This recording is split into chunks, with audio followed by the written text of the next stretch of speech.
Bismillahirrahmanirrahim. Assalamualaikum warahmatullahi wabarakatuh. Innal hamdalillah nahmaduhu wa nasta'inuhu wa nastaghfiruhu wa natubu ilaihi wa na'udzu billahi min shururi anfusina wa sayyiati a'malina may yahdihillahu fala mudilla lahu wa may yudlil fala hadiyalah. Asyhadu an la ilaha illallah wahdahu la syarika lah wa asyhadu anna Muhammadan abduhu wa rasuluhu la nabiyya ba'dah. Ya ayyuhalladzina amanu taqullaha haqqa tuqatih wa la tamutunna illa wa antum muslimun. Fa inna asdaqal hadithi kitabullah wa khairal huda huda Muhammadin sallallahu alaihi wasallam wa syarrul umuri muhdatsatuha wa kullu muhdatsatin bid'ah wa kullu bid'atin dhalalah wa kullu dhalalatin finnar. Hadirin dan hadirat yang dirahmati oleh Allah Subhanahu wa taala. Insyaallah pada kesempatan kali ini kita akan membahas tentang surat Al-Ma'arij. Surat Al-Ma'arij dinamakan juga dengan surat Al-Ma'arij dan juga dinamakan dengan surat Sa'ala Sa'il. Sa'ala Sa'ilun. Biasanya para ulama tatkala menamakan surat mereka memilih kata-kata yang menjadi pembeda surat tersebut daripada yang lainnya. Yang di antaranya mereka memilih kata Al-Ma'arij atau mereka memilih kata Sa'ala Sa'ilun. Dan surat Al-Ma'arij Al-Ma'arij artinya kedudukan yang tinggi atau derajat-derajat penghuni surga, istana-istana yang disiapkan oleh Allah Subhanahu wa taala. Nanti akan kita sebutkan insyaallah di tengah tafsir surat Al-Ma'arij. Dan surat Al-Ma'arij adalah surat Makkiyah ya. Surat Makkiyah diturunkan sebelum Nabi berhijrah ke kota Madinah, sehingga nuansa surat tersebut sama seperti surat-surat Makkiyah yang lainnya, masih berbicara tentang ahwal yaumil qiyamah, tentang dahsyatnya hari kiamat dan bagaimana azab neraka jahanam ya. Sebagaimana nuansa dari surat-surat Makkiyah yang ada ya. Karena Nabi SAW belum berhijrah ke kota Madinah. Berbeda tatkala Nabi sudah ke Madinah, maka banyak ayat-ayat yang turun tentang kaum muslimin, tentang hukum-hukum dan yang lainnya. Surat ini ya dibuka dengan firman Allah Subhanahu wa taala, Sa'ala sa'ilun bi'adzabi waqi'. Bertanya seorang penanya ya tentang azab waqi' yang bakalan terjadi. Siapa penanya tersebut? Kebanyakan ahli tafsir menyebutkan bahwasanya sang penanya adalah Nadhr bin Al-Haris, salah seorang pembesar dari orang-orang Quraisy. Dan ini kebiasaan orang-orang Quraisy, mereka bertanya, maksudnya mereka menantang kapan tiba azab yang engkau janjikan wahai Muhammad, dan kepada siapa menimpa azab tersebut ya. Dan ini banyak mereka sebutkan, dan Allah sebutkan dalam banyak ayat seperti firman Allah Subhanahu wa taala, wa qalu rabbana ajjil lana qitana qabla yaumil hisab. Kata mereka, ya Allah, turunkanlah azab bagi kami sebelum tiba hari perhitungan. Demikian juga firman Allah Subhanahu wa taala, wa yasta'jilunaka bil adzab wa lan yukhlifallahu wa'dah. Mereka minta agar disegerakan diturunkan azab bagi mereka. Demikian juga firman Allah Subhanahu wa taala, wa idz qalu Allahumma in kana hadha huwal haqqu min 'indik fa amtir 'alaina hijaratan minas sama' aw i'tina bi'adzabin alim. Tatkala mereka berkata, ya Allah, jika memang Al-Qur'an ini turun dari Engkau, turunkanlah bagi kami hujan batu atau datangkanlah bagi kami azab yang pedih. Ini mereka di antara bentuk ejekan mereka kepada Nabi sallallahu alaihi wasallam. Mereka nantang ya, kapan ya azab datang? Kalau engkau benar, datangkan azab tersebut. Dan ini sudah sunnahnya orang-orang kafir yang mengingkari para anbiya ya. Mereka sering mengejek para nabi-nabi, bahkan sebelum Nabi Muhammad sallallahu alaihi wasallam, mana azab yang kau janjikan? In kunta minas shadiqin. Kalau kau benar, mana? Tunjukkan azab tersebut. Padahal Allah mengatakan bi adzabin waqi'. Jadi Allah bercerita, ini orang bertanya tentang azab yang pasti terjadi. Yang pasti terjadi. Adzabin waqi' akan terjadi. Ya, lil kafirina laisa lahu dafi'. Yang azab tersebut menimpa orang-orang kafir ya. Di antaranya kamu yang bertanya, Nadhr bin Haris ya. Ya, di antaranya kepada yang bertanya karena dia kafir. Azab tersebut pasti terjadi bagi orang kafir, laisa lahu dafi'. Dan tidak ada yang bisa menolak, menghalangi turunnya azab tersebut. Tidak ada yang bisa menolak. Kenapa tidak ada yang bisa menolak? Karena azab tersebut minallahi dzil ma'arij. Yang turunkan adalah Allah Subhanahu wa taala, dzil ma'arij, yang memiliki al-ma'arij. Al-ma'arij ya datang beberapa tafsir, ya, di antaranya adalah derajat-derajat di langit yang dilalui oleh para malaikat, ya, yang dilalui oleh para malaikat. Sehingga malaikat melalui derajat-derajat di langit. Pemilik derajat-derajat tersebut yang dilalui oleh para malaikat adalah Allah Subhanahu wa taala. Yang ini menunjukkan akan keagungan Allah Subhanahu wa taala. Yang menurunkan azab tersebut adalah zat yang maha agung, yang menguasai langit, yang menguasai tempat-tempat yang dilalui oleh malaikat. Ada yang menafsirkan Al-Ma'arij artinya Dzil Azamah wal Ala, yaitu sang pemilik keagungan, sang pemilik keagungan. Ada yang mengatakan bahwasanya Al-Ma'arij maksudnya adalah Al-Ghuraf, yaitu surga-surga yang Allah siapkan bagi wali-walinya di atas langit. Intinya, azab tersebut kalau sudah turun, tidak ada yang bisa mencegahnya. Karena azab tersebut yang menurunkannya bukan raja dunia, ya, bukan panglima dunia, bukan, tetapi minallahi dzil ma'arij.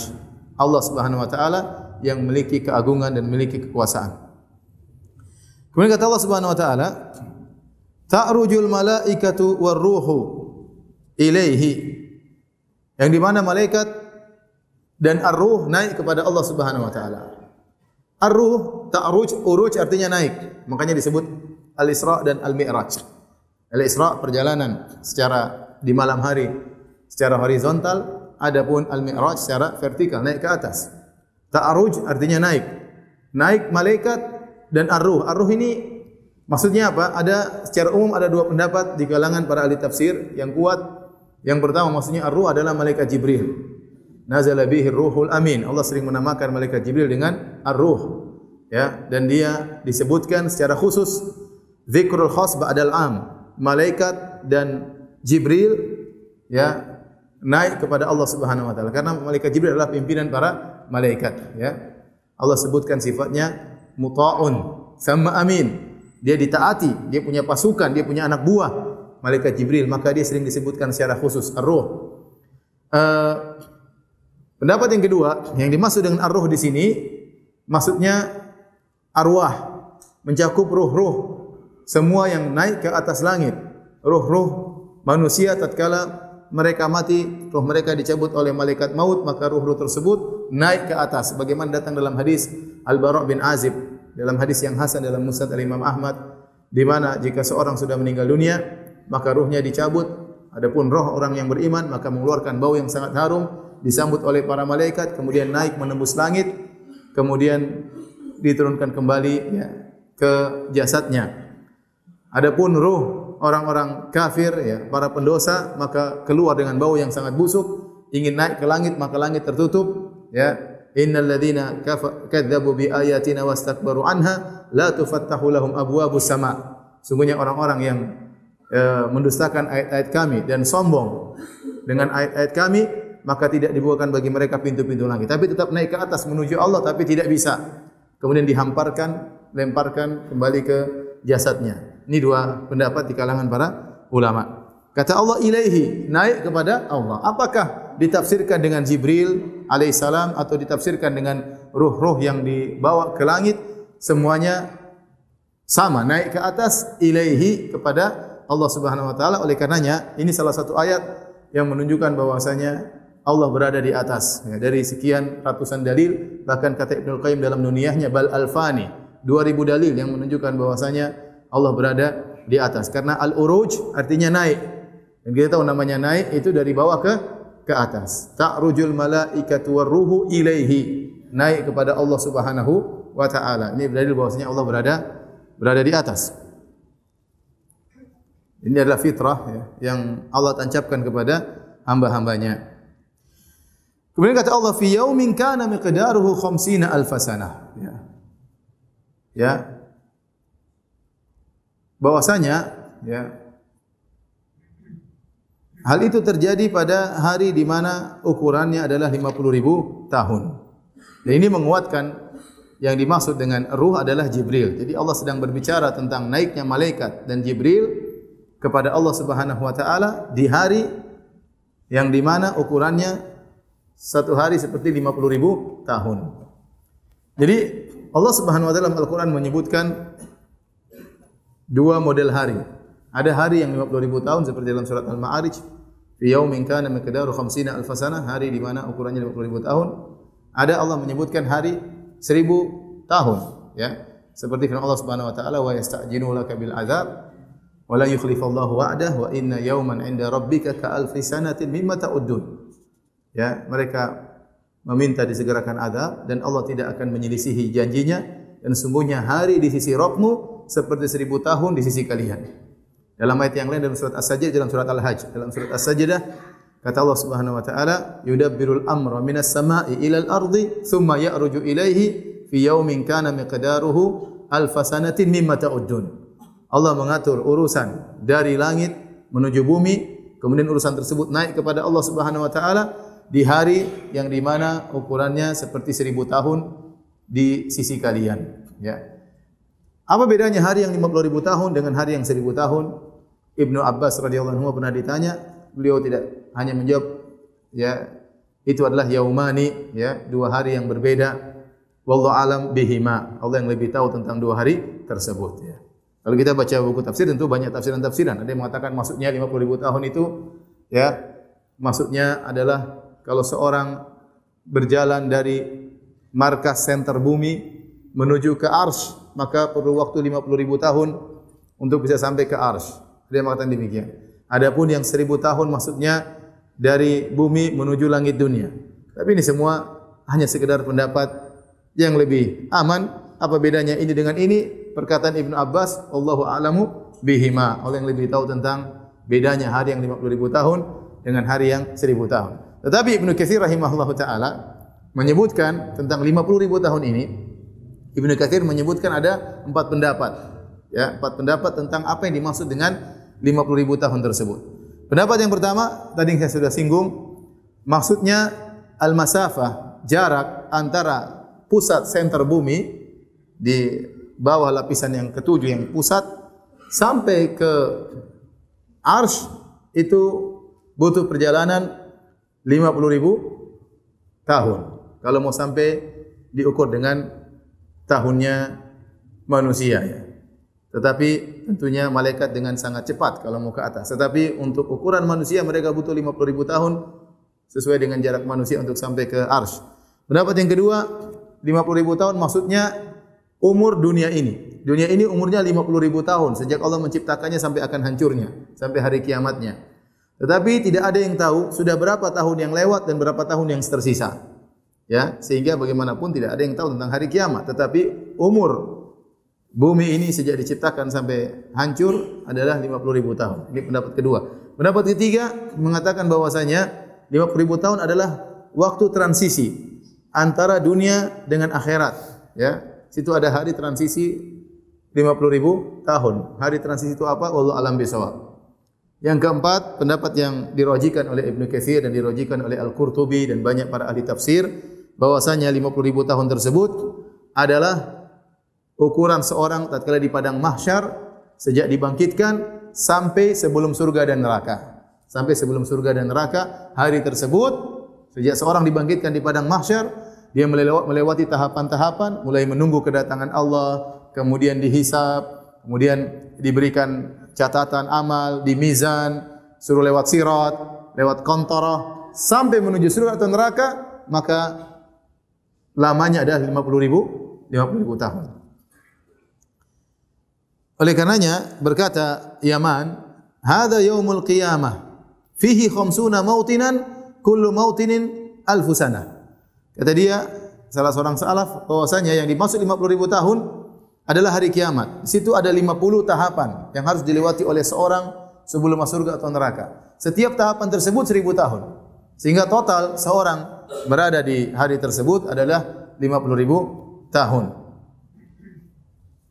Dan ini juga diriwayatkan dari Ibnu Abbas. Ibnu Abbas berkata, "Hadza yaumul qiyamah, ja'alahu Allahu 'alal kafirin miqdara 50 alf sanah, thumma yadkhuluna an-nar lil istiqrar." Ini adalah ukuran hari kiamat. Allah jadikan bagi orang-orang kafir ukurannya 50.000 tahun. Setelah itu baru mereka masuk dalam neraka jahanam. Di antara dalil yang menguatkan akan hal ini adalah hadis yang sahih, ya, tentang orang yang tidak bayar zakat, ya. Kata dari Abu Hurairah radhiyallahu anhu dari Nabi sallallahu alaihi wasallam, beliau bersabda, "Ma min rajulin lam yuaddi zakata malihi illa ju'ila yaumal qiyamati syuja'an min nar." Tidaklah seorang yang enggan membayar zakat hartanya kecuali pada hari kiamat, illa ju'ila yaumal qiyamah syuja'an min nar. Kecuali pada hari kiamat akan dibuat baginya, didatangkan ular yang terbuat dari api. Ya. Taqwi bihi jabhatahu wa dhahrahu atau tuqwa bihi jabhatuhu wa dhahruhu wa jambahu. Maka dengan ular yang panas yang dari api tersebut, maka akan dipanaskan ya dahinya, kemudian punggungnya dan juga dua lambungnya. Fi yaumin kana miqdaru 50 alf sanah. Di hari di mana ukurannya 50.000 tahun. Hatta yaqdi Allahu bainan nas. Sampai Allah memutuskan ya di antara manusia. Dalam riwayat yang lain, "Tsumma yara sabilahu imma ilal jannah wa imma ilan nar." Setelah itu dilihatkan apakah dia menuju neraka atau menuju surga. Berarti 50.000 tahun itu adalah masa sejak dibangkitkan di padang mahsyar sampai sebelum masuk surga atau masuk neraka. Subhanallah, lama sekali ya. 50.000 tahun. Jadi kita hidup ini cuma sebentar. Ya. Kita berapa? 50, 60 tahun. Ya. Ada yang tewas sebelumnya. 40 tahun sudah dipanggil Allah Subhanahu wa taala. Ada yang masih muda ya. Maka dibandingkan dengan 50.000 tahun, kita ini enggak ada apa-apanya. Benar firman Allah Subhanahu wa taala, ya, al-hayatud dunya laibu wa lahu, hanyalah permainan senda gurau, sangat cepat. Sebagaimana kita bermain kemudian tiba-tiba selesai, game over. Sebagaimana kita bersenda gurau, bercanda kemudian selesai. Kemudian kita masuk dalam suasana serius. Begitu kita meninggal dunia masuk dalam alam barzah. Alam barzah saja kita nunggu lama, entah berapa lama. Ya, bisa ratusan tahun, bisa ribuan tahun. Kemudian dibangkitkan di padang mahsyar, maka 50.000 tahun melewati berbagai macam tahapan-tahapan di hari kiamat kelak. Oleh karena seorang yang cerdas harus sadar bahwasanya yang menentukan semua nasibnya sejak di alam barzah sampai melewati 50.000 tahun tersebut adalah bagaimana dia di dunia. Oleh karena kita semua masing-masing harus sadar bahwasanya setiap waktu yang kita lewati ini mempengaruhi nasib kita menghadapi hari tersebut.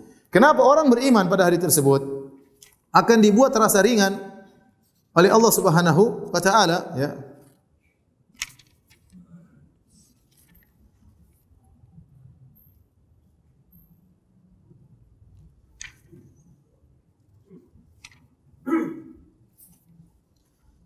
Ada hadis disebutkan ya bahwasanya bagi orang beriman akan diringankan oleh Allah Subhanahu wa taala. Khuffifa dzalikal yaum lil mu'minin.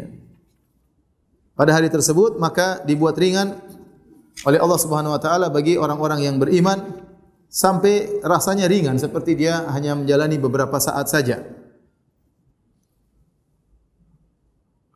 Ini kata hadisnya, dalam hadisnya dari Abu Sa'id Al-Khudri radhiyallahu anhu, Rasulullah sallallahu alaihi wasallam bersabda, "Fi yaumin kana miqdaru 50 alf sanah." Di hari di mana ukurannya seperti 50.000 tahun. Faqultu ma atwala hadza? Betapa panjang hari ini? Hari tersebut. Faqala Nabi sallallahu alaihi wasallam, "Walladzi nafsi bi yadihi." Kata Nabi sallallahu alaihi wasallam, demi zat yang jiwaku berada di tangannya. "Innahu la yukhaffafu 'anil mu'min." Sungguh hari tersebut akan dibuat ringan bagi seorang mukmin. Hatta yakuna akhaffa 'alaihi min salatil maktubah yusalliha fid dunya. Sampai-sampai terasa ringan, ya seakan-akan dia hanya salat fardu, tahu-tahu sudah selesai hari tersebut. Ya. Ini bagi orang yang beriman. Semakin dia beriman, semakin tinggi imannya, maka semakin terasa cepat ya baginya hari yang sangat panjang tersebut. Hadis ini ya diriwayatkan oleh At-Tabari dan Imam Ahmad ya, dan dihasankan oleh Al-Hafidz Ibnu Hajar rahimahullah dalam Fathul Bari. Sebagian ulama mendhaifkan hadis ini. Tapi ini konsekuensi bahwasanya orang beriman akan merasakan kemudahan bagaimanapun dahsyatnya hari tersebut, ada rasa kemudahan yang dia rasakan pada hari tersebut. Oleh karena seorang hendaknya dia benar-benar manfaatkan waktunya mumpung dia masih hidup, dia masih bisa beramal soleh, dan itu sangat mempengaruhi bagaimana nasib dia tatkala menghadapi hari yang sangat dahsyat tersebut. Setelah itu Allah berfirman, "Fasbir sabran jamila." Sabarlah wahai Muhammad dengan kesabaran yang indah. Sabrun jamil, fa sabrun jamil sebagaimana perkataan Nabi Yakub alaihissalam. Apa yang dimaksud dengan sabrun jamil? Yaitu huwa alladzi la jazaa fihi wala syaqwa li ghairillah. Namanya sabar jamil adalah kesabaran yang tidak disertai dengan keluh kesah dan tidak disertai dengan mengeluh kepada selain Allah Subhanahu wa taala. Artinya, kalau seorang terkena musibah, lantas dia mengeluh kepada Allah Subhanahu wa taala, maka itu tidak mengapa. Itu tidak mengapa, ya. Sebagaimana Nabi Yakub alaihissalam tatkala dia terkena musibah dengan hilangnya Nabi Yusuf alaihissalam, maka dia berkata, "Innama ashku bathi wa husni ila Allah." Aku hanya mengeluhkan kesedihanku kepada Allah Subhanahu wa taala. Demikianlah para anbiya. Kita baca bagaimana kisah-kisah mereka dalam Al-Qur'an, mereka mengeluh kepada Allah Subhanahu wa taala dan itu tidak menafikan kesabaran. Tetapi yang kalau seorang sabar tidak jamil, maka dia mengeluh kepada orang, dia berkeluh kesah kepada orang, maka itu bukan sabrun jamil. Bukan sabrun jamil.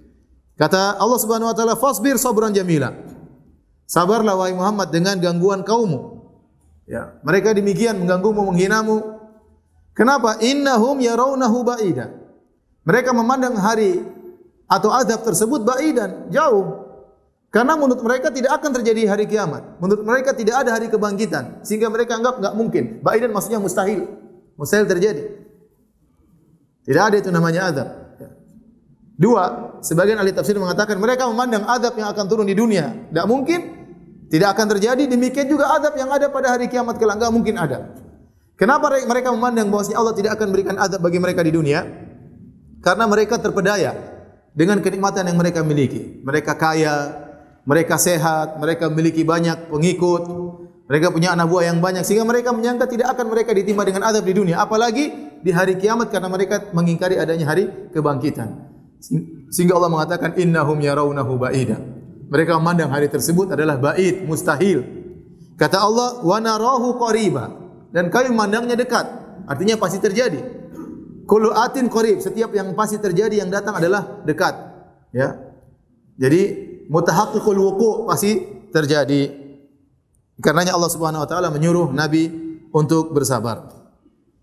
Kapan azab akan menimpa mereka? Yang mereka ingkari tersebut, azab yang pasti terjadi menimpa mereka. Kata Allah Subhanahu wa taala, "Yauma takunu as-samaa'u kal muhl." Yaitu hari di mana langit akan menjadi al-muhl. Al-muhl, ya. Ada yang mengatakan adalah minyak, semacam minyak. Ada yang mengatakan adalah perak yang melebur, ya. Dipanaskan akhirnya melebur. Karena langit pada hari kiamat kelak yang begitu kokoh yang sekarang kita lihat, yang dalam langit tersebut ada benda-benda yang sangat berat, ada matahari, ada rembulan, ada bintang-bintang yang begitu banyak yang menempel pada langit dan berjalan di orbitnya, maka pada hari kiamat langit yang begitu kokoh akan melebur. Faida yauma idzin wahiyah, hari tersebut menjadi lemah, hari kiamat kemudian dia melebur. Seperti firman Allah Subhanahu wa taala, fa idzan syaqqatis sama fa kanat wardatan kaddihan. Jika langit mulai terbelah, kemudian setelah dia terbelah, kemudian dia melebur, ya, seperti terlihat minyak-minyak, seperti wardah, seperti mawar yang berwarna-warni, ya, berwarna merah, kemudian melebur. Ya, hari itu sudah bintang-bintang berjatuhan, ya, kemudian matahari dilemparkan, rembulan dilemparkan. Pada hari tersebut kalian akan diazab, wahai orang-orang kafir, yaitu hari kiamat. Kemudian kata Allah Subhanahu wa taala, wa takunul jibalu kal ihn. Dan gunung-gunung pada hari tersebut kal ihn. Al ihn artinya adalah as-suf al-masbuq. Suf adalah wool, ya, yang diambil dari domba. Itu namanya suf. Kemudian dibuat menjadi jaket lah, menjadi baju lah, menjadi apa, ditenun dan yang lainnya, ya. Dia sangat ringan, ya. Kalau dihamparkan di udara maka akan berterbangan, ya. Seperti dalam ayat yang lain, wa takunul jibalu kal ihnil manfush. Seperti suf yang diterbangkan, ditiupkan, jadi mudah, sangat ringan berterbangan. Dan itulah kondisi gunung pada hari kiamat kelak. Gunung mengalami beberapa tahapan.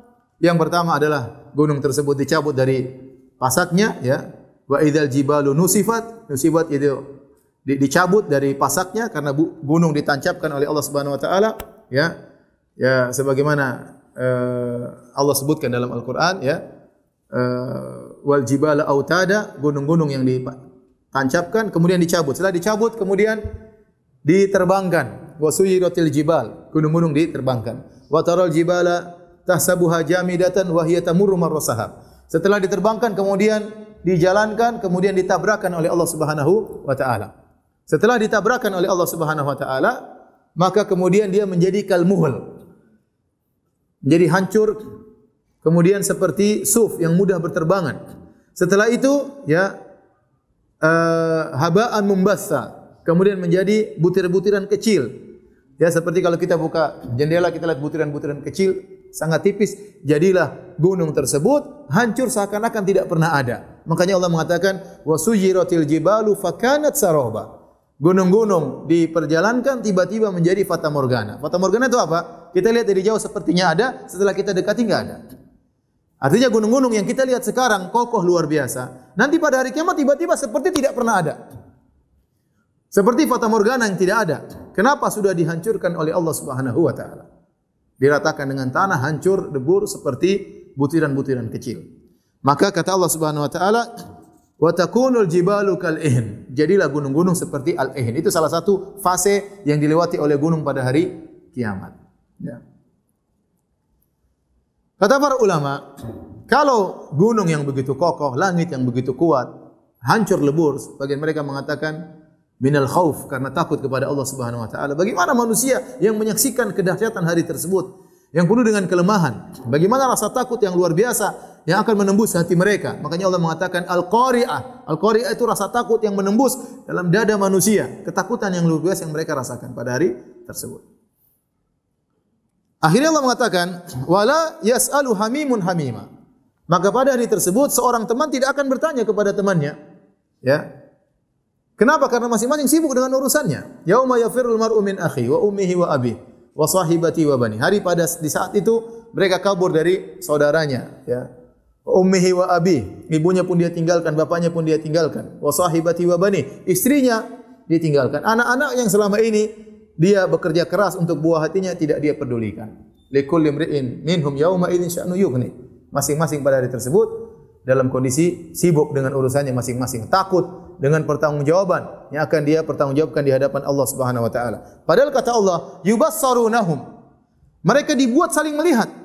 Allah menggunakan di sini fi'il majhul, yubassaru bukan yubsirunahum. Yubassarunahum artinya Allah membuat mereka saling melihat dengan yang lainnya. Ya. Jadi di akhirat seorang bisa melihat kawan dekatnya, di akhirat seorang melihat bapaknya, seorang melihat ibunya, seorang melihat istrinya, seorang melihat anaknya, tapi tidak bisa berbuat apa-apa. Dia tidak bisa apa-apa. Dia tidak bertanya-tanya. Bahkan orang kafir apa yang dia lakukan?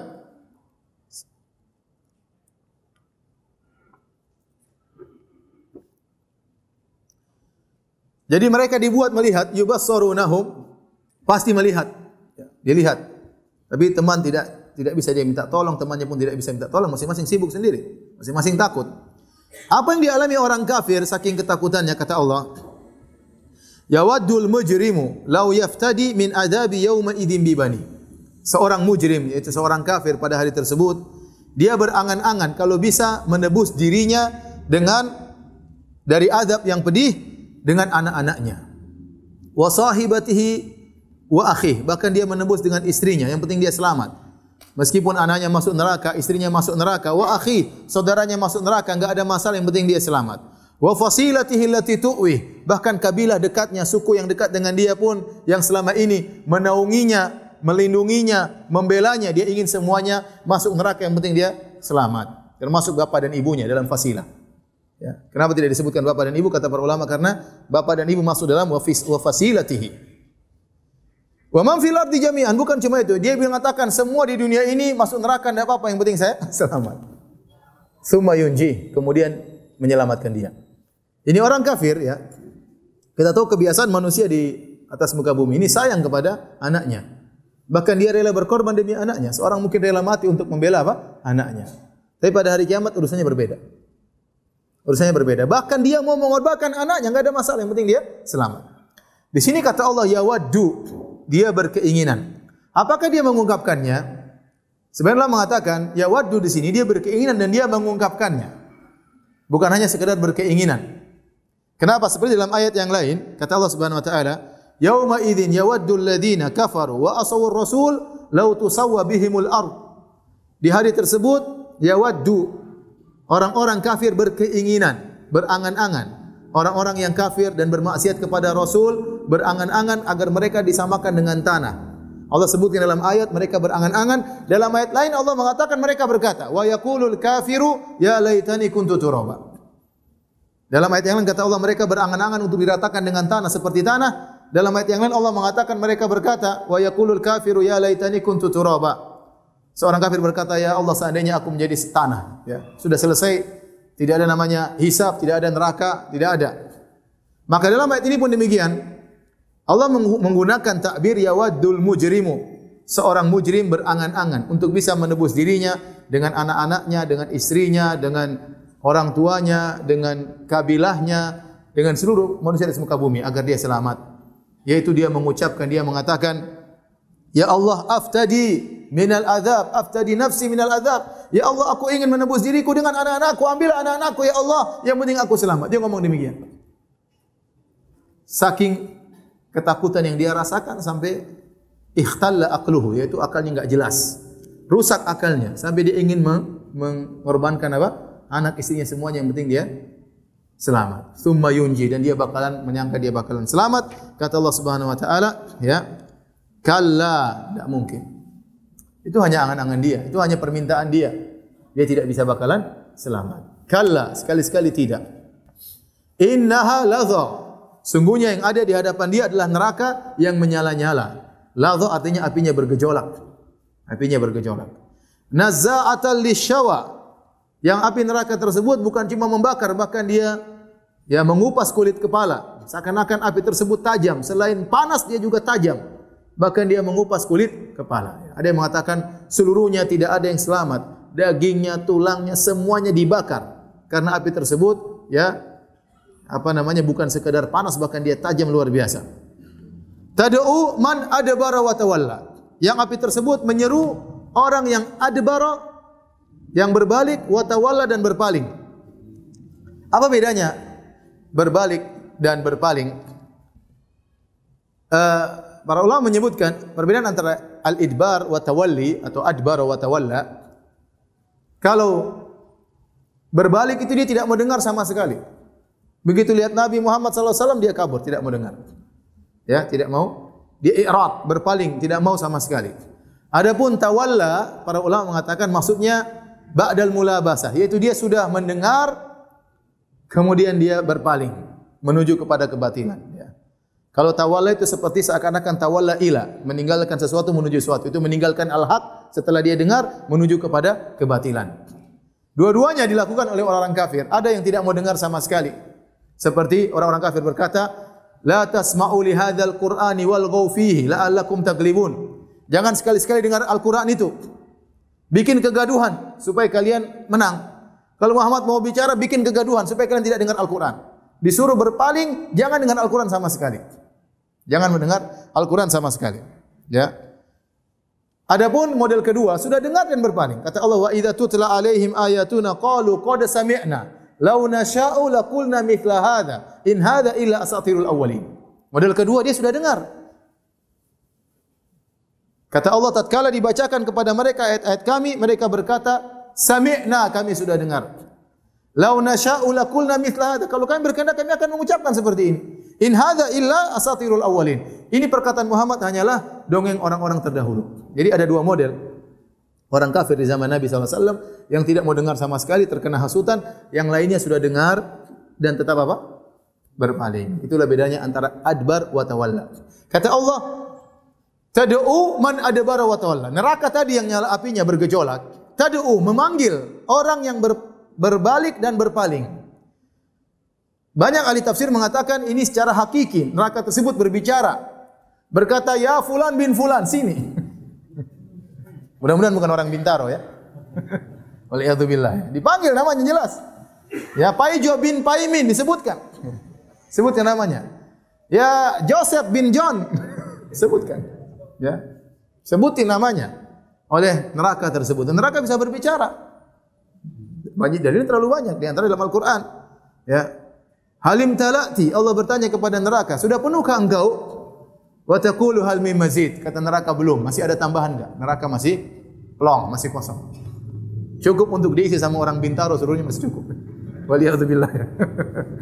Jadi neraka panggil, ya. Tad'u man adbara wa tawalla. Si fulan bin fulan dipanggil. Fulan bin fulan. Jadi tidak bisa kabur. Begitu dipanggil langsung ditangkap oleh neraka, kemudian dimasukkan dalam neraka jahanam, disiksa.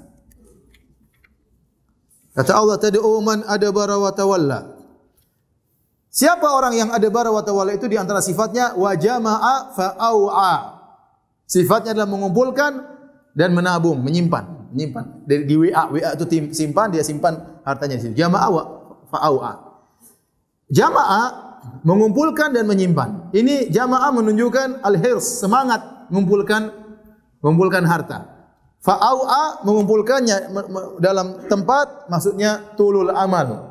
Angan-angannya panjang, ngumpulin duit. Cita-citanya mau dikeluarin enggak mau dia. Ya. Dia menyangka umurnya akan panjang. Kata Allah, alladzi jama'a mala wa addada, yang mengumpulkan harta dan menghitung-hitungnya. Yahsabu anna malahu akhlada, dia menyangka hartanya akan mengekalkan dia. Kalla, sekali-sekali tidak.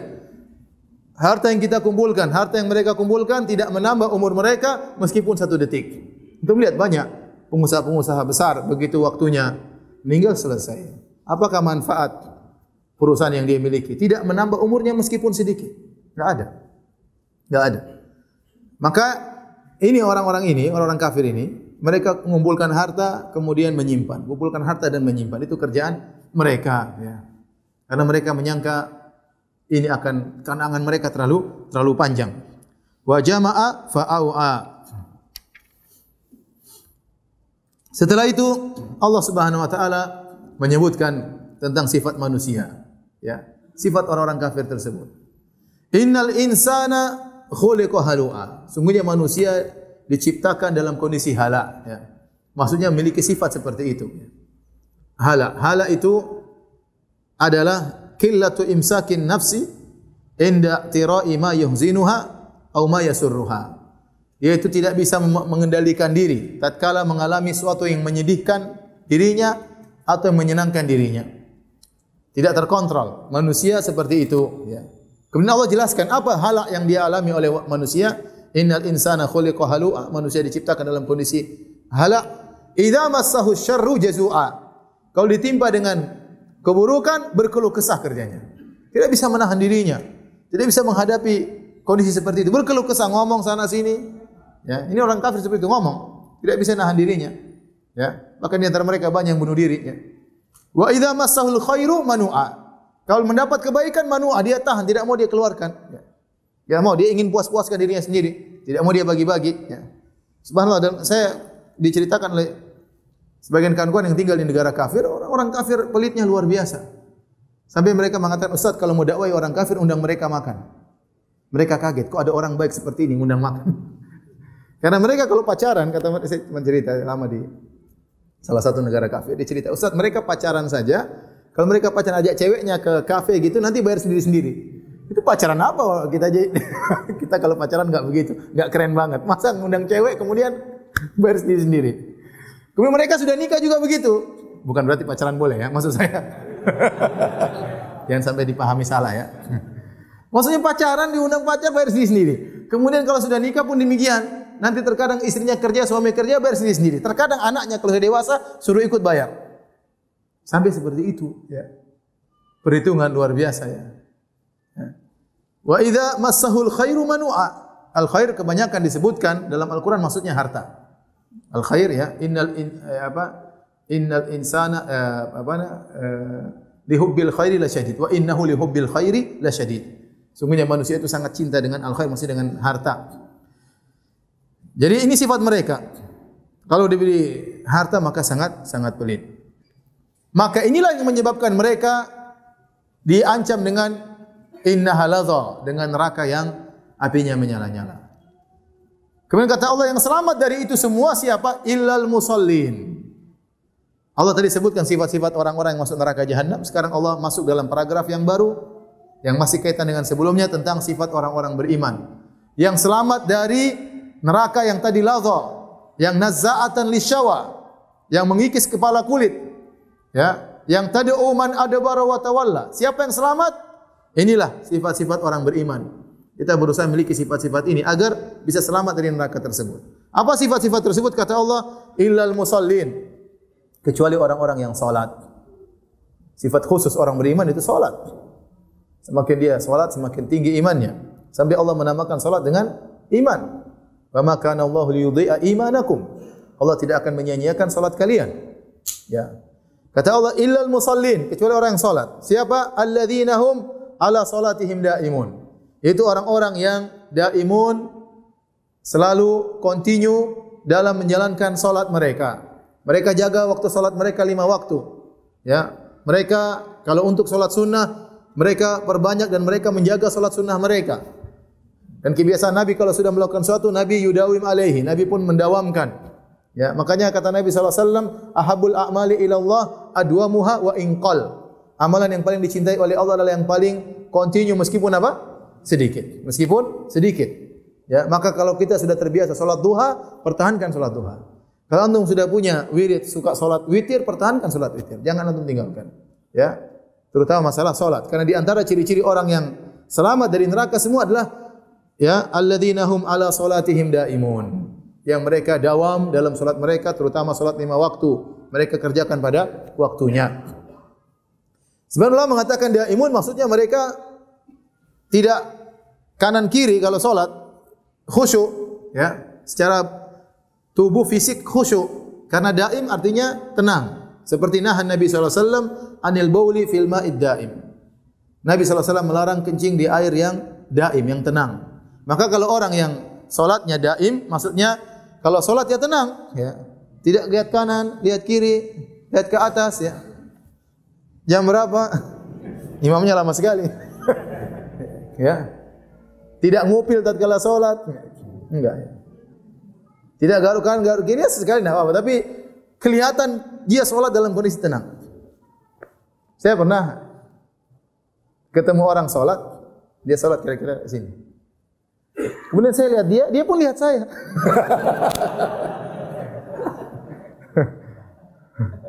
Mungkin dalam hati dia, ngapain dia lihat saya sholat? Saya juga ngapain nanti saya sholat lihat saya gitu.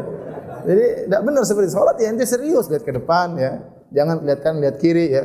Jangan disebutkan dengan yang lainnya. Mana itu disebut sholat yang daim, sholat yang daim. Tapi Allah alam pendapat yang pertama lebih kuat, maksudnya sholat daim adalah sholat yang dijaga waktunya, dijaga. Kalau seorang sudah senantiasa sholat duha, dia jaga sholatnya. Kalau dia sholat malam, dia jaga sholatnya. Sholat 5 waktu terutama yang lebih utama. Kemudian kata Allah Subhanahu wa taala, walladzina fi amwalihim haqqum ma'lum. Dan orang-orang yang mereka tahu bahwasanya harta mereka itu ada hak yang harus dikeluarkan. Lis-sa'ili wal mahrum, bagi orang-orang yang minta-minta dan bagi orang-orang yang tidak minta-minta. Apa bedanya sa'il dan mahrum? As-sa'il yang minta-minta, dia minta, dia utarakan saya minta, atau dia minta di jalan, atau dia datang ke rumah minta. Maka ini kalau kita punya harta, kita tahu mereka punya hak dari harta kita. Karena kata para ulama ini ayat ya turun sebelum adanya zakat. Masih di mana? Di fase Makkiyah ya. Masih di fase Makkiyah, belum ada kewajiban zakat. Hanya sedekah. Tapi mereka sudah sadar bahwasanya harta saya yang banyak ini ada kewajiban yang harus diberikan kepada orang-orang yang miskin. Lisail. Wal mahrum, al mahrum adalah orang yang susah, miskin tapi mereka tidak minta. Di antaranya disebut oleh para ulama yaitu orang yang bekerja tapi penghasilan enggak cukup. Terkadang kita kasihan sama orang yang minta tapi orang yang jualan tidak kita kasihan, padahal dia lebih setengah mati. Dia udah bangun sebelum subuh, misalnya bikin pisang goreng dan jualan enggak laku. Lebih setengah mati mana? Ini atau yang minta-minta tadi? Setengah mati ini sudah jualan bangun sebelum subuh, goreng sana goreng sini, ternyata enggak ada yang beli. Maka kalau antum ingin bantu, antum bantu juga. Ini orang kasihan, dari tadi jualan enggak ada yang beli, antum belilah. Ya, enggak usah tawar-tawar kalau beli. Sembarangnya berapa? 2.000, 500 ya. Saya borong semuanya. Enggak usah ditawar lagi. Kita niat memang bantu. Ya, ini al-mahrum. Makanya di antara yang dituntut kita adalah mengenal saudara-saudara kita yang kekurangan, yang mereka ta'affaf, mereka menahan diri, tidak ingin menyampaikan kekurangan mereka. Kita lihat kondisi mereka, lihat orang itu murung misalnya, orang itu pakaiannya kok enggak ganti-ganti misalnya, kok dia tadinya naik motor sekarang jalan kaki, meskipun dia enggak pernah minta, kita harusnya peka, tahu orang ini kenapa begini, apalagi teman-teman kita di masjid, ya. Mungkin dia malu minta-minta ya. Ya dua-duanya punya hak. Yang minta-minta kita kasih, demikian juga yang mahrum, yang bersusah payah sementara dia kekurangan, maka juga kita kasih. Kata Allah Subhanahu wa taala, "Walladzina yusaddiquna biyaumiddin," dan orang-orang yang mereka membenarkan adanya hari pembalasan. "Walladzina hum min adzabi rabbihim musyfiqun," dan orang-orang yang mereka merasa takut dengan Rabb mereka. "Inna adzaba rabbihim ghairu ma'mun," bahwasanya azab Rabb mereka tidak aman, bisa jadi menimpa mereka. Mereka takut. Itu ciri orang beriman. Tidak merasa pede masuk surga, ya. Tidak merasa pede selamat dari neraka Jahannam. Tidak, itu bukan ciri orang beriman. Orang beriman takut dengan azab Allah Subhanahu wa taala. Bainal khauf war raja, berharap masuk surga tapi takut juga masuk neraka. Tidak pernah merasa pede. Ya, siapa yang jamin Anda masuk surga? Ada stempel dari Allah ente masuk surga. Sedangkan para sahabat yang dijamin masuk surga ya takut. Umar bin Khattab takut. Padahal Nabi sudah bilang Umar fil jannah, Umar di surga. Tidak pernah Umar kemudian pede, saya pasti masuk surga, saya gendeng kamu ke surga. Enggak ada. Enggak ada. Itu Umar bin Khattab yang dia masuk surga. Apalagi kita yang bahlul-bahlul seperti ini. Saya minum kopi dulu sebentar.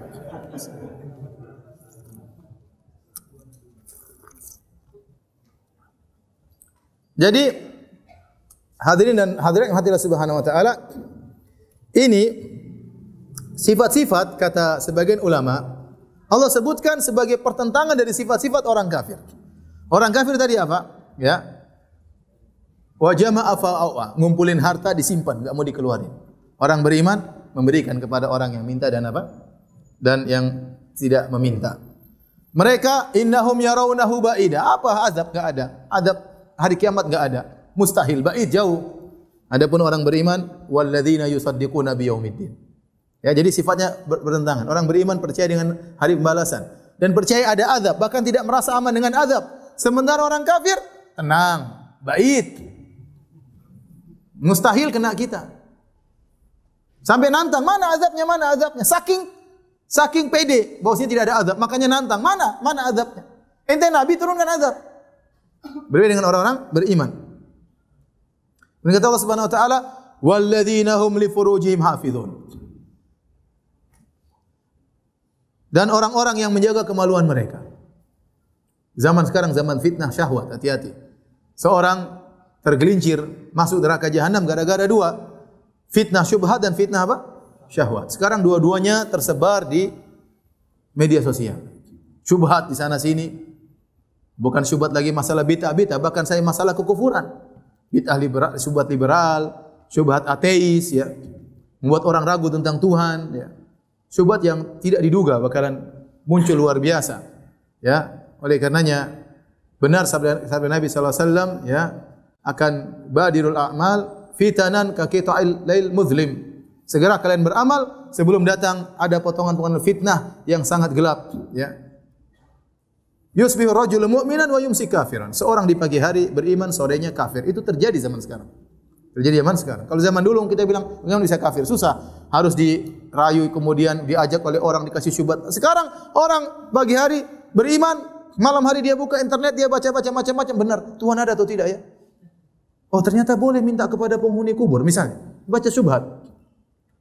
Kekufuran, ya.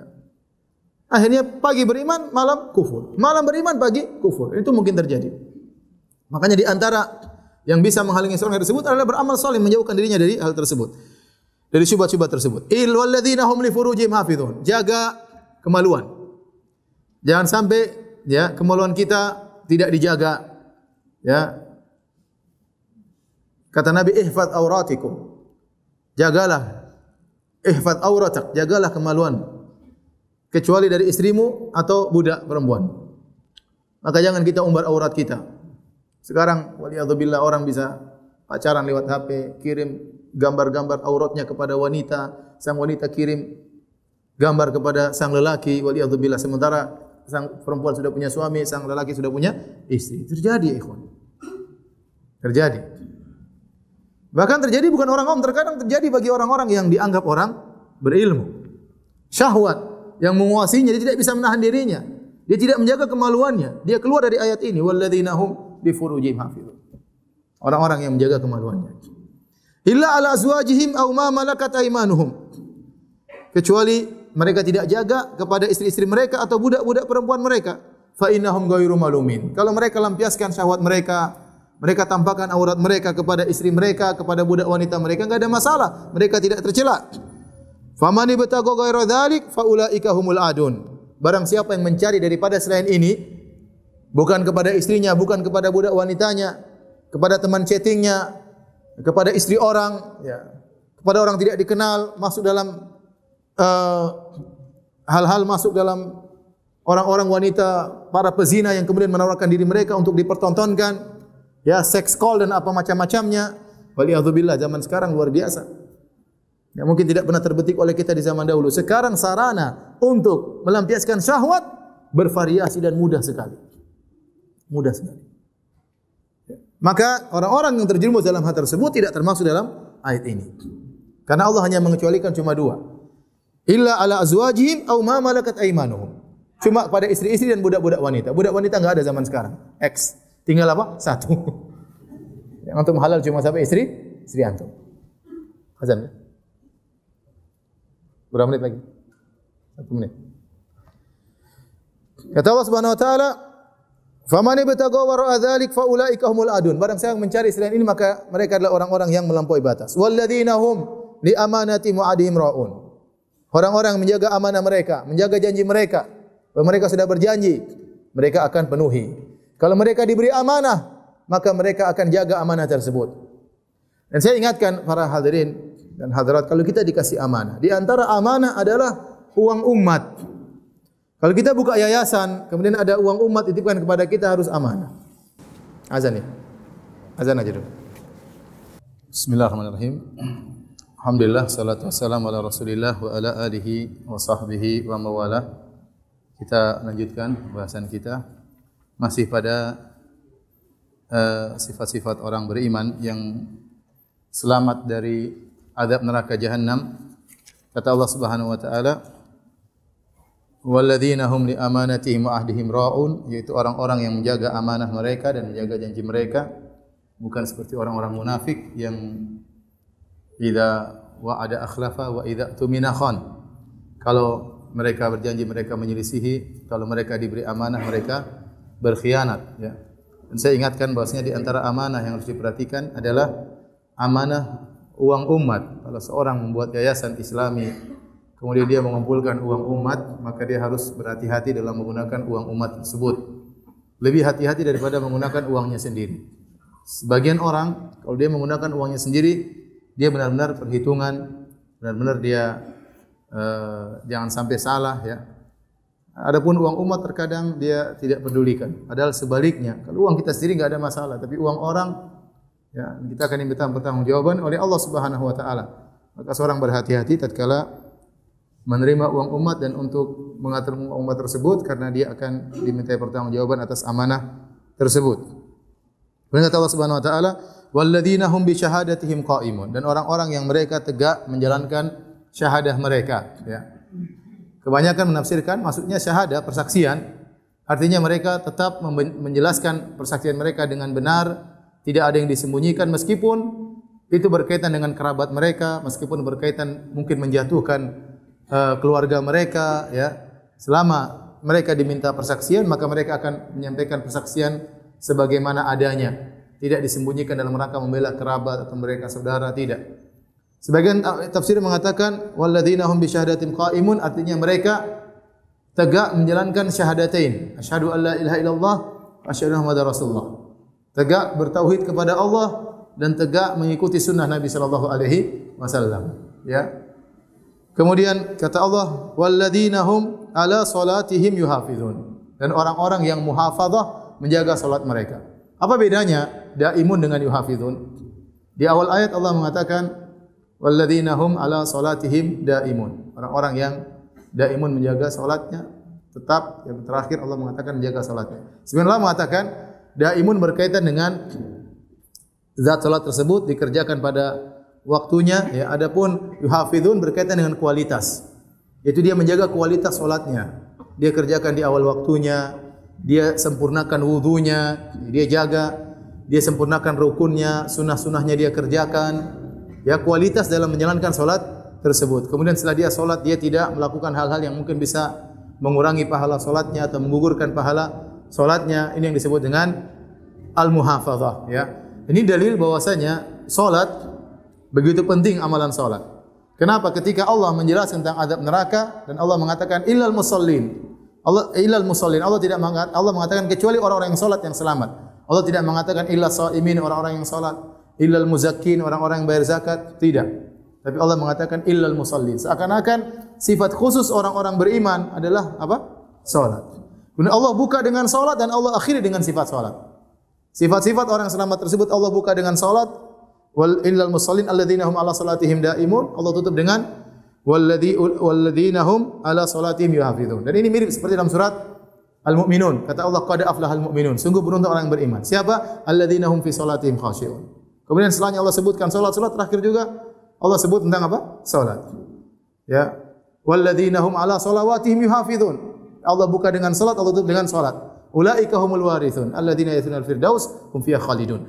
Jadi Allah sebutkan ciri orang-orang beriman dibuka dengan salat, tutup dengan salat. Seperti dalam surat ini. Ya, ini menunjukkan salat itu ibadah yang sangat dicintai oleh Allah Subhanahu wa taala. Makanya tatkala pertama kali Allah mewajibkan salat, Allah wajibkan 50 kali dalam sehari semalam.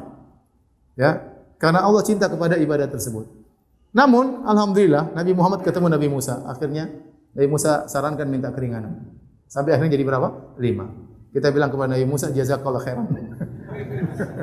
Kalau tidak ketemu Nabi Musa, payah kita 50 kali sehari semalam. Sebagian kita 5 waktu saja sudah setengah mampus, apalagi 50. Tapi maksud saya, ibadah salat ibadah yang sangat dicintai oleh Allah Subhanahu wa taala. Kemudian setelah itu firman Allah Subhanahu wa taala, "Fama lil ladzina kafaru qibalaka muhtiin." Kenapa orang-orang kafir ke arahmu muhtiin? Muhtiin ada dua pendapat secara umum, ada yang mengatakan muhtiin musri'in, menuju kepadamu. Ada yang mengatakan yaitu amidin. Ada yang mengatakan muhtiin artinya mu'ridin, berpaling darimu. Ada yang mengatakan kenapa mereka berpaling darimu wahai Muhammad? Ada yang mengatakan kenapa mereka bersegera menujumu kemudian mereka berpaling? Ibnu Katsir berusaha mencoba menggabungkan dua pendapat ini. Ada yang mengatakan berpaling, mu'ridin, ada yang mengatakan amidin, menuju kepada engkau. Setelah itu Allah berkata, anil yamini anis shimali izin. Mereka terpencar-pencar berkelompok-kelompok sebelah kananmu dan sebelah kirimu. Artinya mereka sudah menuju Nabi Muhammad kemudian mereka berpencar. Kata Ibnu Katsir, yaitu mereka sudah melihat tentang agungnya Nabi Muhammad SAW, mereka sudah melihat mukjizat Nabi Muhammad SAW, mereka sudah melihat akhlak Nabi SAW, mereka sudah mendengar ayat-ayat Allah, tapi mereka berpaling. Kenapa mereka berpaling? Padahal mereka sudah tahu akan kebenaran Rasulullah sallallahu alaihi wasallam. Itu maksudnya. Jadi ini mirip seperti firman Allah Subhanahu wa taala, "Fama lahum anit tadhkirati mu'ridin ka'annahum humurum mustanfira farrat min qaswara." Kenapa mereka berpaling dari peringatan Rasulullah sallallahu alaihi wasallam? Ka'annahum humurum mustanfira. Mereka seperti himar-himar yang kabur, farrat min qaswara, lari karena takut dari singa, kejaran singa. Jadi mereka sudah dengar Nabi baca Al-Qur'an, mereka kayak gelisah, kayak takut seperti himar yang takut diburu atau dikejar oleh singa. Padahal mereka sudah tahu tentang kebenaran Nabi Muhammad sallallahu alaihi wasallam. Kata Allah, ayatma'u kullu imri'in minhum ayyudkhala jannata na'im. Apakah masing-masing dari mereka ingin dimasukkan dalam surga yang penuh dengan kenikmatan? Ini sebagian ahli tafsir seperti Al-Qurtubi, mereka membawakan asar atau riwayat yang menyebutkan bahwasanya orang-orang kafir berkumpul sekitar Nabi Muhammad, kemudian mendengar Nabi baca Al-Quran, kemudian mereka mengejek, mereka mendustakan, kemudian mereka berkata, la in dakhala haula'il jannah lanadkhulannaha qablahum. Kalau mereka itu Muhammad dan kawan-kawan masuk surga, kita masuk surga lebih dahulu sebelum mereka. Tenang aja. Kata Abu Jahal, kawan tenang. Itu Muhammad kalau masuk surga, dia masuk surga sudah ada kita di dalamnya. Santai. Kamu sudah di sini, udah gandeng bidadari lagi Abu Jahal. Ya. Ini disebut oleh Al-Qurtubi misalnya. Tapi Allah alam. Zahirnya ayat ini Allah mengatakan mereka kafir, mereka berpaling, apakah masih ingin masuk surga? Enggak mungkin, kalla, enggak mungkin. Jadi seakan-akan mereka ada pembenaran terhadap Rasulullah. Rasulullah sebutkan surga. Masing-masing dari mereka terbetik dalam diri mereka seakan-akan saya juga ingin masuk surga. Tapi Allah bantah bisikan hati mereka dengan berkata, apakah setiap kalian ingin masuk surga? Kallas, tidak mungkin. Cara kalian seperti ini, menghina Rasulullah SAW, berpaling dari ayat-ayat Allah, tidak mungkin kalian masuk surga. Jadi seakan-akan Allah mengabarkan dalam hati mereka itu seakan-akan meskipun mereka menghina Nabi, tapi mereka ada juga membenarkan ingin apa masuk surga. Karena Nabi sebut tentang surga bidadari yang enak juga masuk surga. Ingin masuk surga. Ya. Ini ada pendapat seperti yang saya sebutkan, mereka dengan sombong mengatakan kalau Muhammad dan teman-temannya masuk surga, kita sudah masuk surga sebelum mereka. Kata Allah, "Kalla inna khalaqnahum mimma ya'lamun." Sungguhnya kami telah menciptakan mereka dari apa yang mereka sudah ketahui. Artinya apa? Mereka diciptakan dari apa yang mereka diciptakan dari air mani yang hina. Artinya seakan-akan Allah berkata, "Kenapa kalian sombong berpaling dari peringatan Allah sementara kalian tahu asal kalian dari air yang hina." Dari air yang hina. Al-Qurtubi membawakan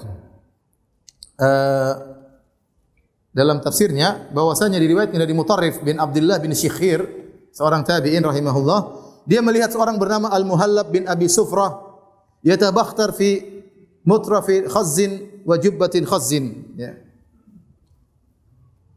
Dia sedang berjalan dengan memakai jubah dari kain yang indah, dari sutra, kemudian dia pakai rida, selendang juga dengan kain yang halus yang indah.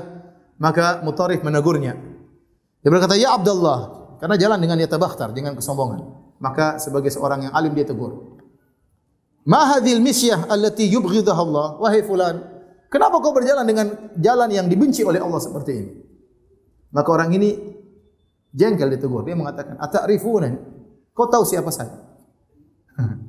Ente tahu siapa saya? Negur-negur saya. Kata Mutarrif, "Naam, saya tahu engkau siapa." Ya, "Awwaluka nutfatun madhirah, akhiruka jifatun qadhirah, wa anta tahmilul adhirah." Engkau itu asalnya berasal dari air mani yang hina. Kalau sudah mati jadi bangkai yang bau. Sekarang pun dipakai jubah, dalam perutmu ada kotoran, itu hakikat dirimu. Akhirnya Al-Muhallab pun sadar dan dia pun tidak jalan sombong lagi. Jadi ente kenapa sombong? Ente tercipta dari air mani yang hina. Berkata Mahmud Al-Warraq membuat syair seputar masalah ini, makna ini dia berkata, "Ajibtu min mu'jabin bi suratihi wa kana fil asli nutfatan madhirah." Aku heran dengan orang yang kagum dengan dirinya, dengan bentuknya, dengan parasnya, dengan pakaiannya. Wa kana fil asli nutfatan madhirah. Padahal dia asalnya berasal dari air mani yang hina. Wa huwa ghadan ba'da husni suratihi yasiru fil lahdi jifatan qadirah. Nanti dia setelah indah perangainya, ujung-ujungnya dia akan dalam liang lahat menjadi bangkai yang kotor, yang bau. Wa huwa ala tihihi wa nakhwatihi ma baina thawbaihi yahmilul adhirah. Dia sekarang sedang tersesat, ya, sementara di balik jubahnya dia sedang membawa kotoran yang bau, yaitu dalam perutnya. Baik, setelah itu Allah berfirman, "Fala uqsimu bi rabbil masyariqi wal magharibi inna laqadirun." Masuk paragraf baru. Kata Allah, "Aku bersumpah dengan penguasa timur dan barat." Allah bersumpah dengan dirinya sendiri. Ini banyak dalam Al-Quran. "Fala wa rabbika," demi Rabbmu. Sini Allah bersumpah dengan dirinya sendiri. "Fala uqsimu bi rabbil masyariq." Sungguh aku bersumpah dengan penguasa timur dan barat. "Inna laqadirun." Sungguhnya kami sangat mampu. "Ala an nubaddila khairan minhum wa nahnu bimasbuqin." Kami mampu untuk mengganti mereka dengan yang lebih baik dan kami tidak akan terkalahkan. Artinya kami tidak bakalan tidak mampu. Kami mampu. Ini ada dua tafsiran secara umum. At-Tabari rahimahullah memilih pendapat maksudnya Allah mengatakan kami ini penguasa timur dan barat, ya. Dan kami penguasa timur dan barat, lihatlah bagaimana hebatnya kami dengan ciptaan kami, mataharinya, rembulannya, buminya, isi bumi, bintang-bintang dan begitu, ya, luar biasanya. Untuk bangkitkan kalian gampang. Untuk bangkitkan kalian apa? Gampang. Bahkan kami mudah mengganti kalian dengan yang lebih baik. Kalau kami binasakan kalian sekarang, gampang. Lalu kami gantikan dengan orang-orang yang soleh, yang taat. Ini pendapat Ibnu Jarir At-Tabari. Maksudnya Allah mudah mematikan mereka, orang-orang kafir Quraisy, dan Allah ganti dengan orang yang soleh. Adapun Ibnu Katsir berpendapat lain. Ibnu Katsir mengatakan, "Ala an nubaddila khairan minhum." Bahwasanya kami hari kiamat, karena kami yang telah menciptakan langit dan bumi dengan isinya yang dahsyat, bangkitkan kalian sangat mudah. Dan kami akan bangkitkan kalian dengan jasad yang lebih baik daripada kalian sekarang. Karena nanti kalian dibangkitkan, kalian kuat, dijemur di bawah terik matahari 50.000 tahun. Kalian tidak mati-mati. Kalian kuat tatkala disiksa oleh api neraka, kalian tidak mati-mati. Kalian pandangannya jadi tajam, bisa melihat malaikat, bisa melihat iblis, bahkan kalian ngobrol sama iblis. Sekarang belum bisa kan? Ini kata Ibnu Katsir, maksudnya demikian. Dari sisi fisik kalian akan lebih dibangkitkan, bahkan lebih baik daripada sekarang. Dan itu nanti pada hari kiamat kelak.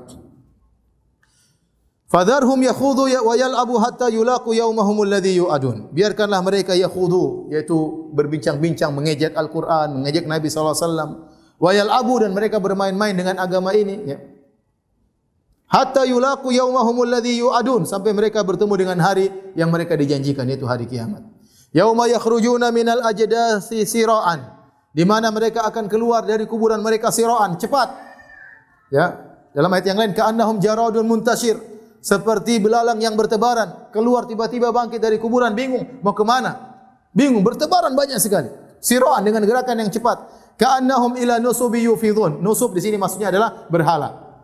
Seakan-akan mereka menuju berhala dengan cepat. Yufidun maksudnya cepat. Maksudnya apa? Mereka di dunia dulu, kalau mereka datang ke berhala, mereka berlomba-lomba. Siapa yang lebih dahulu mengusap berhala tersebut? Siapa yang lebih dahulu beri sajian kepada berhala tersebut? Siapa yang dahulu sarungi berhala tersebut? Mereka berlomba-lomba. Maka demikianlah sebagaimana mereka semangat di dunia untuk menuju kepada berhala mereka, al jazaa' min jinsil amal, pada hari kiamat pun mereka demikian. Mereka bersegera menuju azab mereka. Kata Allah Subhanahu wa taala, khashi'atan absaruhum, pandangan mereka tertunduk, takut kepada Allah Subhanahu wa taala. Tarhaquhum dhillah, mereka diliputi dengan kehinaan. Karena dulu di dunia mereka sombong, angkuh, maka balasannya al jazaa' min jinsil amal, pada hari kiamat mereka terhina, wajah mereka sudah nampak terhina pada hari kiamat kelak. Di antaranya wajah mereka hitam, ya. Yauma tabyaddu wujuh wa taswaddu wujuh, hari di mana wajah menghitam. Di antaranya ya bahwasanya wajah mereka penuh dengan debu, ya. Ya. Seperti apa namanya? 'Alaiha ghabarah, wujuhu yauma idzin 'alaiha ghabarah, wajah mereka penuh dengan debu. Karena waktu mereka di padang mahsyar, keringat mereka sampai di wajah mereka, kemudian debu-debu menempel pada wajah mereka, dan ini salah satu bentuk Allah menghinakan mereka pada hari kiamat kelak. Dzalikal yaumul ladzi kanu yu'adun, itulah hari yang mereka dijanjikan. Ya. Allah menggunakan kanu di sini, dzalikal yaumul ladzi kanu berarti menunjukkan fi'il madhi. Itulah hari yang telah dijanjikan kepada mereka. Terkadang Allah menggambarkan tentang masa depan, Allah ungkapkan dengan fi'il madhi, fi'il past, ya, untuk menunjukkan verb past, untuk menunjukkan kepastian terjadinya. Kepastian apa? Terjadinya. Wallahu ta'ala alam bisawab. Demikian saja yang saya sampaikan pada kesempatan kali ini tentang surat Al-Ma'arij. Semoga bermanfaat dan semoga menambah iman kita semua. Kalau ada yang bertanya saya persilahkan.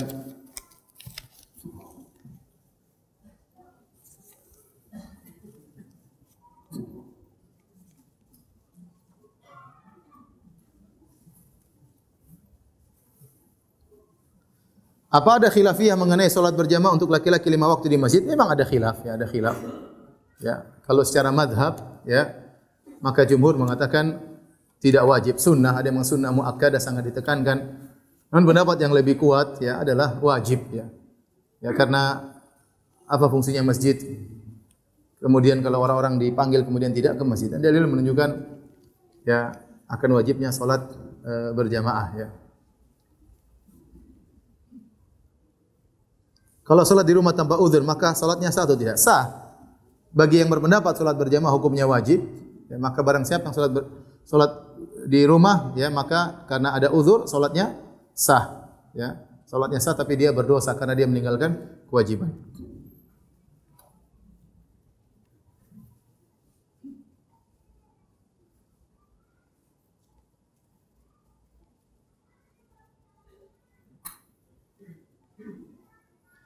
Saya mau bertanya, saya baru hijrah, saya ingin sekali hijrah total tapi suami saya masih berkecimpung dengan riba. Jadi kami masih makan dari hasil gaji suami dan pekerjaannya. Setelah saya sudah memberitahukan suami, tapi suami saya malah mengingkari kalau itu riba. Jadi saya harus bagaimana? Ini berarti suaminya ada syubhat, ya. Dia mengatakan bukan riba, maka harus dijelaskan. Kalau itu riba harus dijelaskan kepada suaminya. Karena suaminya mengatakan itu bukan riba, berarti perlu penjelasan. Tapi seandainya itu adalah riba, maka tidak apa-apa dia, ya, nasihati terus suaminya, ya. Dan dalam kondisi darurat dia masih boleh makan dari hasil tersebut, tetapi cuma yang kebutuhan primer, ya. hanya untuk makan, untuk kebutuhan primer ya. Adapun untuk beli emas, untuk beli lain-lain enggak boleh ya. Hanya cukup untuk kebutuhan primer karena darurat. Tapi terus nasihati suami ya. Terus nasihati suami, dosanya kepada suami.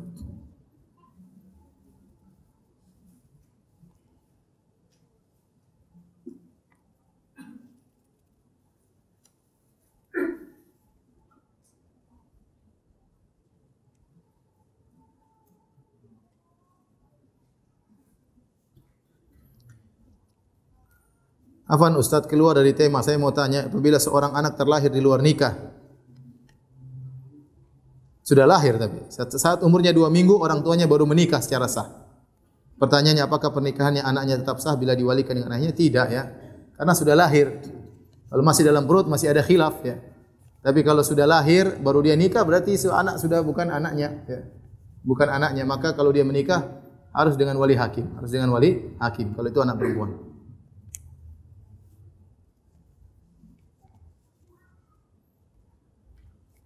Saya pernah cerai talak pertama waktu saya rujuk dengan istri dengan berjima. Tanpa memberitahu kepada orang tua dan anak-anak. Apakah sudah benar ya Ustaz? Jadi rujuk ada dua, dengan perkataan atau dengan perbuatan. Sebagian ulama mengatakan tidak sah dengan perbuatan, harus dengan perkataan. Itu pendapat yang lebih benar. Harus dia mengatakan saya rujuk. Karena orang kalau ditalak 1 atau talak 2, statusnya masih istri, tapi yang haram tidak boleh dia nikmati istrinya tersebut karena sudah dicerai. Maka seluruh kegiatan yang menunjukkan dia berlezat dengan istrinya haram. Dia mencium istrinya tidak boleh, apalagi menjima istrinya. Kecuali dia apa? Mengatakan saya rujuk. Sebagian ulama mengatakan kalau dia sudah berjima maka itu rujuk dengan perbuatan. Dan itu diperbolehkan. Ini khilaf. Tapi saya lebih condong pada pendapat kalau mau rujuk harus ngomong dulu. Ya. Istriku, saya rujuk. Terserah setelah itu. Di sini dia sebutkan saya tidak lapor kepada bapak dan anak. Ya enggak apa-apa, enggak itu sunnah. Sunnah kalau mau rujuk adalah mengambil dua saksi ya. Wa asyidu dzawi adli minkum, datangkan 2 saksi yang adil. Itu sunnah dalam masalah rujuk. Tapi seandainya dia rujuk, dia bilang istrinya tanpa dia datangkan 2 saksi, maka tetap sah rujuknya tersebut. Jangan mudah-mudah menjatuhkan talak ya. Apakah orang yang murtad terhalang waris mewarisi? Iya, orang kafir, orang murtad la yarisul muslim kafiran ya. Seorang muslim tidak mewariskan kepada orang kafir tidak mewariskan kepada seorang muslim.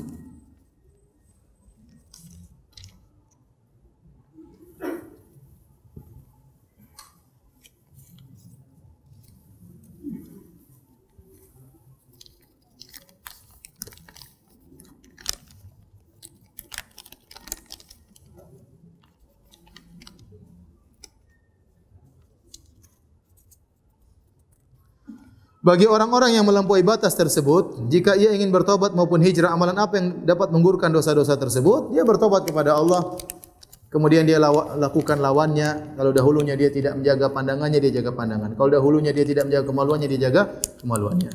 Kalau kita bertobat, Allah Maha menerima taubatnya. Demikian saja para hadirin, banyak pertanyaan tidak bisa dijawab karena kekurangan ilmu ya.